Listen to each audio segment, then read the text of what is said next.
कहानी की शुरुआत में हम एक फैमिली को देखते हैं जिसमें हस्बैंड का नाम इवान था और वाइफ का नाम कैरन होता है। ये दोनों अपने दोनों बच्चों के साथ काफी खुशी से रह रहे होते हैं। कैरन आर्ट गैलरी में काम करती थी तो वहीं इवान एक आर्किटेक्ट था।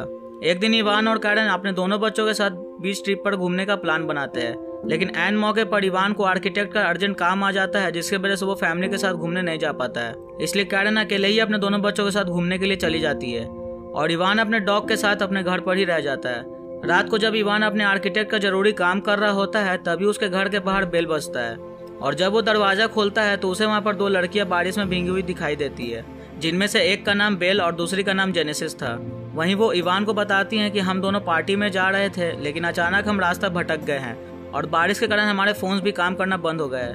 उनकी ये बात सुनकर इवान उनकी हेल्प करने के लिए उन्हें घर के अंदर आने के लिए कहता है, जहाँ सबसे पहले इवान उन्हें टॉवल देता है और साथ ही एक लड़की को आईपैड भी देता है ताकि वो अपने पार्टी की लोकेशन ढूंढ पाए। तभी वो लड़की आईपैड पर सर्च करके देखती है कि उनकी पार्टी की लोकेशन यहाँ से बहुत दूर है, इसलिए वो उन दोनों के लिए कैब बुक करता है, जहाँ पर कैब अब यहाँ पर 45 मिनट में पहुँचने वाली थी।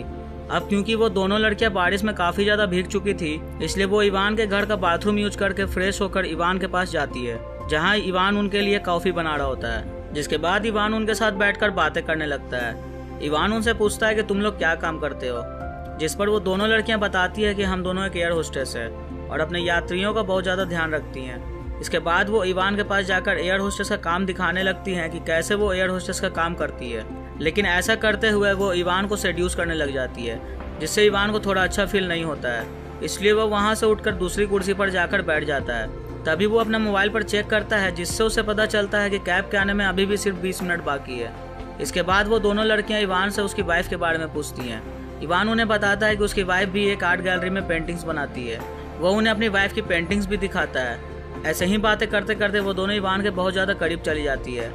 इवान उन्हें इग्नोर करने की बार बार कोशिश करता है। इवान एक बार अपना मोबाइल चेक करता है तो उसे वहाँ पर दिखता है कि अभी सिर्फ कैब के आने में 5 मिनट बाकी है, जिससे वो थोड़ा रिलैक्स भी फील करता है, क्योंकि उसे उन लड़कियों का बिहेवियर थोड़ा ठीक भी नहीं लग रहा था। तभी वहाँ पर कैब के आने से जस्ट 2 मिनट पहले बेल और जेनेसिस इवान के वहाँ पर ना होने का फायदा उठाकर बाथरूम में चली जाती हैं। तभी इवान जल्दी से उनके कपड़े को सुखाकर बाथरूम के पास जाकर उनसे कहता है कि तुम्हारे कपड़े सूख चुके हैं और बाहर तुम लोगों की कैब भी आ गई है। लेकिन अंदर वो दोनों मजे से नहा रही होती हैं और इवान की बातों को इग्नोर कर रही होती है। इवान के बार बार कहने पर भी जब वो बाहर नहीं आती हैं तो इवान अपने आंखों पर हाथ रखकर उन्हें कपड़े देने के लिए बाथरूम के अंदर चला जाता है, लेकिन अंदर जाकर वो देखता है कि वो दोनों लड़कियां न्यूड होकर नहा रही होती है। तभी वो दोनों लड़कियां इवान को कहती है कि तुम भी हमें ज्वाइन करो। इतना कहकर वो इवान से चिपकने लग जाती है, लेकिन इवान बिल्कुल भी ऐसा नहीं करना चाहता था, क्योंकि वो एक शादीशुदा था, इसलिए वो उन्हें इग्नोर करने की पूरी कोशिश करता है। लेकिन जब वो दोनों इवान के बहुत ज़्यादा ही करीब हो जाती है तो इवान भी अपने फीलिंग्स पर काबू नहीं रख पाता है और वो उनके साथ बाथरूम में ही इंटीमेट होने लग जाता है। वहीं कैब ड्राइवर भी कुछ टाइम इंतजार करने के बाद वहां से चला जाता है। अगले सुबह इवान जब अपने नींद से जागता है तो वो उन दोनों लड़कियों को अपने पास ना देखकर सोचता है कि शायद वो चली गई हैं, लेकिन तभी उसे किचन से उनके हंसने की आवाज़ आती है। जब वो किचन में जाकर देखता है तो वो देखता है कि उन्होंने उसके किचन का काफ़ी ज़्यादा बुरा हाल कर दिया है। तभी इवान को कैरन का वीडियो कॉल आता है और वो उससे बात करने के लिए बाहर चला जाता है और अपनी वाइफ से बात करने के बाद वो अंदर आकर गुस्से में उनसे कहता है कि जल्दी से अपने कपड़े पहनो और यहाँ से दफा हो जाओ। लेकिन कुछ टाइम बाद वो देखता है कि वो दोनों उसकी वाइफ की बनाई हुई आर्ट्स को खराब कर रही होती है, जिससे अब इवान पूरे गुस्से में उनसे कहता है कि मैं पुलिस को कॉल कर रहा हूँ, अगर तुम जेल जाने से बचना चाहती हो तो यहाँ से तुरंत चली जाओ। ये सुनकर बेल और जेनेसिस हंसने लगती हैं और वो कहती है कि हम दोनों अंडर एज है और तुम कल रात हमारे साथ इंटीमेट हो चुके हो, जो कि एक कानूनन जुर्म है, इसलिए अगर तुम पुलिस को बुलाओगे भी तो पुलिस उल्टा तुम्हें ही पकड़कर जेल में डाल देगी।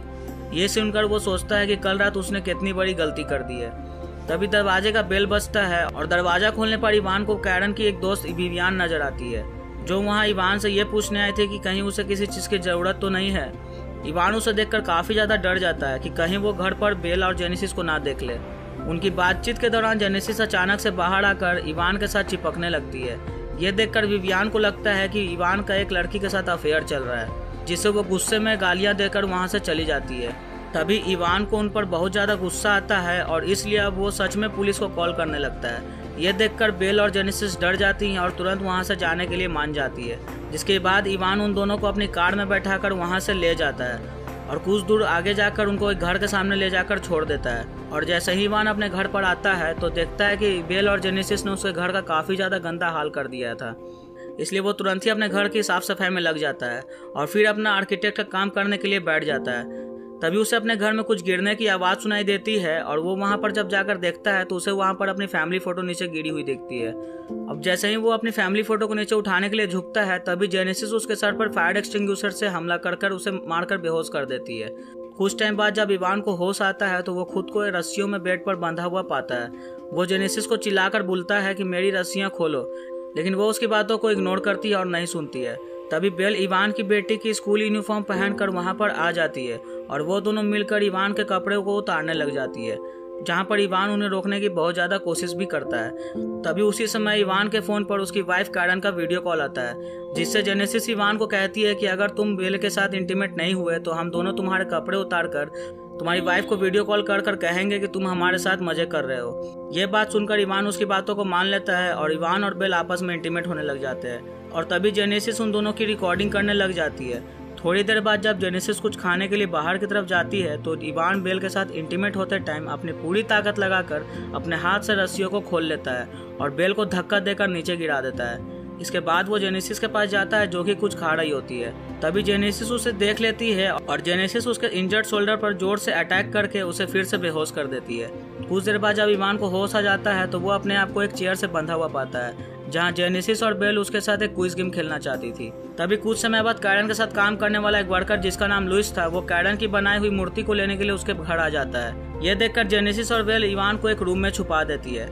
इसके बाद जेनेसिस दरवाजा खोलती है और ये दोनों लुइस को बताती हैं कि हम दोनों इवान की कजन्स है और घर में चोर घुस गया था, इसलिए इवान उसे पकड़ने के लिए उसके पीछे गया है। तभी लुइस की नजर कैरन की आर्ट पर पड़ती है, जिसका इन दोनों ने बुरा हाल कर दिया था।